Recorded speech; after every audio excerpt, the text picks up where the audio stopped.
देता हूँ। Proprietor meaning होता है चिराग, बिजनेस का जो ओनर होता है ना, जो कैपिटल एम्प्लॉय करता है ना, बिजनेस का जो ओनर होता है, जो बिजनेस में कैपिटल एम्प्लॉय करता है, उसको हम लोग बोलते हैं प्रोप्राइटर, बिजनेस का मालिक।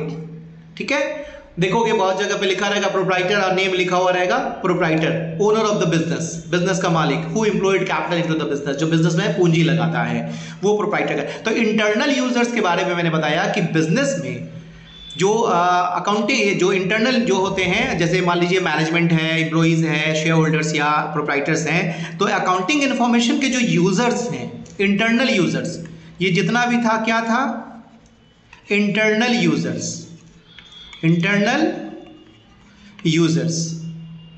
क्लियर यहां पे? तो इंटरनल यूजर्स समझ गए, मैनेजमेंट, एम्प्लॉइज, शेयर होल्डर्स और क्या मैंने बताया, प्रोप्राइटर्स। इरेज कर दो इसको। Okay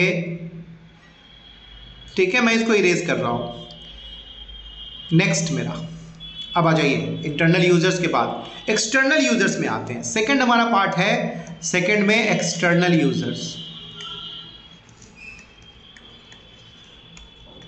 external users of accounting, accounting में सबसे पहला जो एक्सटर्नल यूजर्स होगा वो कौन सा होगा, वो देखना, इन्वेस्टर्स, पोटेंशियल इन्वेस्टर्स जिसको बोलते हैं। जैसे कहने का मतलब हो जाएगा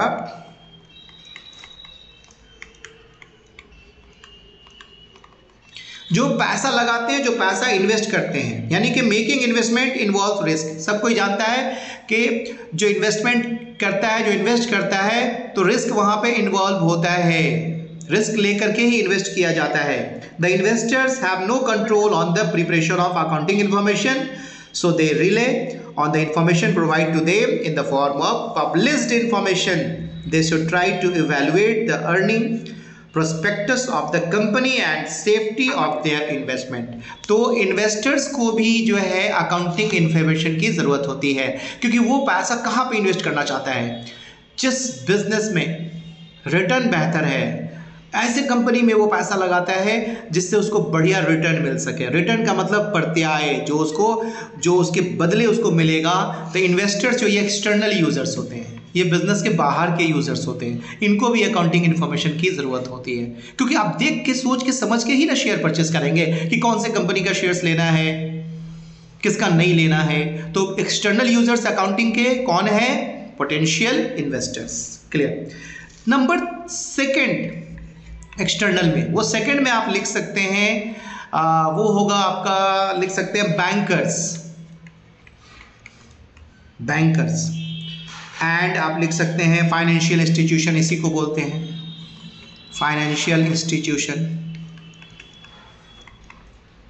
जो फाइनेंशियल इंस्टीट्यूशंस हैं, वो बैंकर्स जो हैं, वो इनको भी क्या चाहिए पता है, इन्वेस्टर्स जो बैंकर्स हो या फाइनेंशियल इंस्टीट्यूशन है, बैंक भी जानना चाहता है आपसे अकाउंटिंग इन्फॉर्मेशन, आपके बिजनेस का परफॉर्मेंस कैसा है, आपका बिजनेस सच में सॉल्वेंसी है कि नहीं, यानी कहने का मतलब आप टोटल का टोटल जो लोन होगा या जो भी क्रेडिटर है उसका पे कर पाते हैं कि नहीं कर पाते हैं, ऐसा तो नहीं इंसॉल्वेंट है। तो बैंक आपको लोन जो प्रोवाइड करता है वो आपका फाइनेंशियल पोजीशन देख करके आपको अकाउंटिंग करना होगा, अपना हिसाब किताब करना होगा, और जब बैंक में लोन लेते हैं तो बैंक ये सब रिक्वायरमेंट देखता है कि हाँ ये सब है कि नहीं, उसको पूरी तरह से देखने के बाद ही, वेरीफाई करने के बाद ही तब जाके लोन अप्रूव्ड करता है।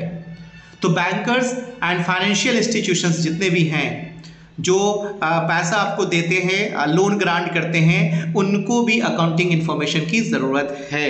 तो एक्सटर्नल यूज़र में दूसरा मैंने बताया bankers and financial institutions. External में तीसरा है क्रेडिटर। क्रेडिटर को तो मैंने समझाया भी था बहुत पहले।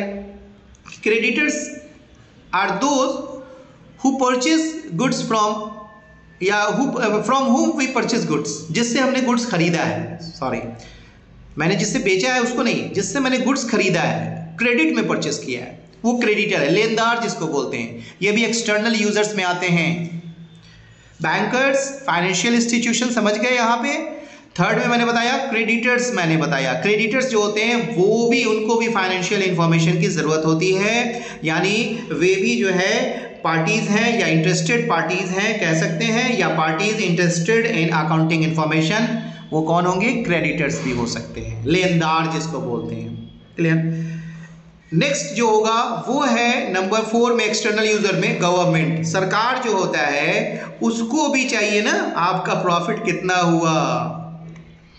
गवर्नमेंट, ये गवर्नमेंट जो है ये भी जानना चाहती है at the end of the year, ये जानना चाहती है क्योंकि टैक्स अथॉरिटी जो है वो गवर्नमेंट का पार्ट है, क्योंकि वो जो है आपसे आपके बिजनेस का इंफॉर्मेशन चाहता है कि आप जो डील करते हैं, टर्नओवर करते हैं, एक लिमिट को क्रॉस कर जाते हैं, दैट मीन्स आप पे टैक्स इंपोज किया जाता है, आप इनकम टैक्स पे करते हैं, प्लस वो आपका पर्सनल टैक्स है, फिर जीएसटी है। तो ये सब अकाउंटिंग आप करके रखेंगे तभी तो जाके जीएसटी भी पे कर सकते हैं, हिसाब किताब तो होना चाहिए। तो गवर्नमेंट क्या है, वो भी आपके एक्सटर्नल यूजर्स हैं। कहता है the government collects taxes in the form of sale tax, कह सकते हैं वैट पहले होता था तो जीएसटी है, excise duty, income tax, corporate tax etcetera.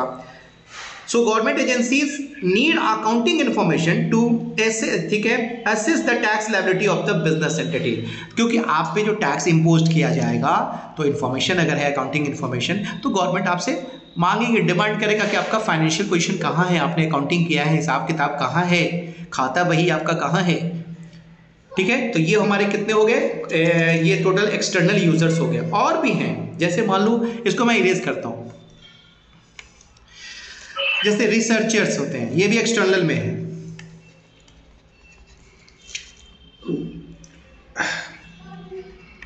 Researchers होते हैं CHERS, हाँ, रिसर्चर्स जो होते हैं जो रिसर्च करते हैं कि research also required accounting information for their research work to make inter form and intra form comparison.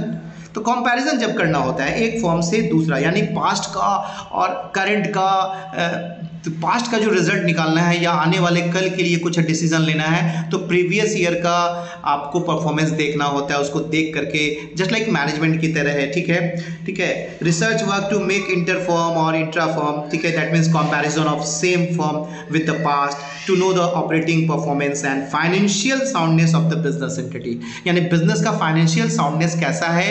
तो रिसर्च जो करना होता है, देखना होता है कि यहाँ किस तरह का मैनेजमेंट हुआ था कि ये बिजनेस इतना आगे राइज कर रहा है, दूसरे के कंपैरिजन में इस बिजनेस का गुडविल बहुत बेहतर है। तो रिसर्चर्स जो होते हैं उनको भी अकाउंटिंग इंफॉर्मेशन की जरूरत होती है। And the last external users हैं वो है पब्लिक।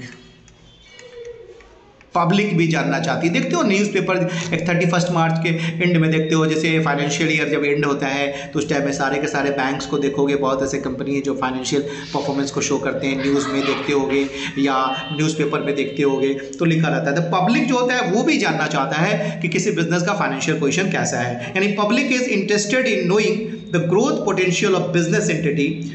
ओनली प्रोस्पेरियस एंटिटी कह सकते हैं will provide job employment opportunities to the public. Public also uses the products manufactured by the firm. Financial accounting provides such information to the public. Public is also interested in knowing about the corporate social responsibilities. All this information is derived from the accounting information. ये सारे के सारे जो भी हैं आपको ध्यान रखना है कि पब्लिक जो होते हैं वो भी एक तरह से अकाउंटिंग इंफॉर्मेशन के यूजर्स हैं। तो ये मैंने बता दिया। आज के क्लास में बस इतना ही एनफ है। नेक्स्ट क्लास में जो होता है आपको मैं नेक्स्ट इसी टॉपिक से थ्योरेटिकल पार्ट में बताऊंगा। तो मिलते हैं फिर कल। Thank you.